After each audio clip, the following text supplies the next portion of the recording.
We can be friends, but being friends with me isn't doing the work of racial justice. Her book became a New York Times bestseller 2 years after it was released because of the racial tension in our country this past summer. And tonight we go one-on-one with Austin Channing Brown, a woman making history with the words she writes. Our Karen Drew got the opportunity to talk with the author.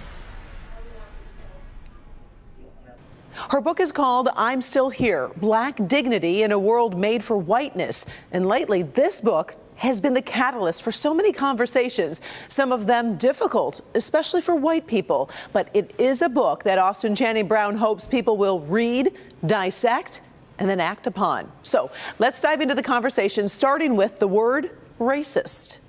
Yeah, so there can be a tendency for people to be so focused on being perceived as not racist. Right?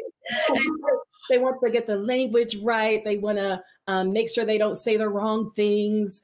They want to make sure they have their Black Lives Matter bumper sticker. And in the book, I talk about how that performance can be harmful when it's not backed up with actual acts of justice.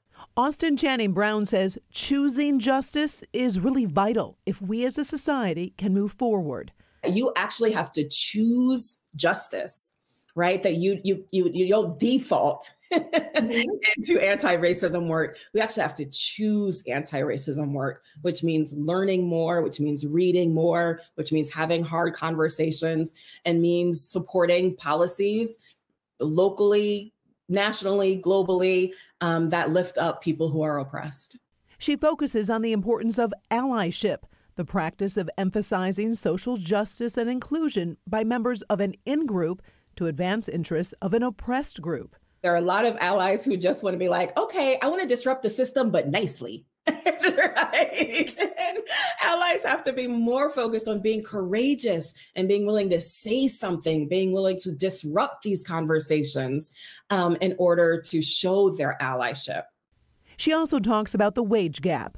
So when we talk about the wage gap, we can't just do it through the lens of white womanhood, right? We also need to address that Black women make less than white women.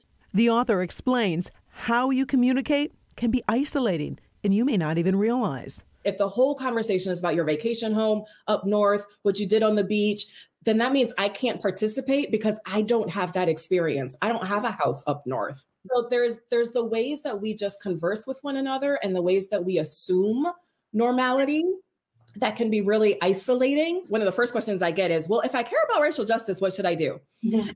And you are already doing it, right? You're already there. You have found what you're passionate about and you are leaning into it, right? You should be teaching your kids and having new conversations with them. One place to start, of course, is her book, or as she suggests, a book by a Black author to explain racial injustice and what can be done in hopes for a better future. I'm Karen Drew, back to you.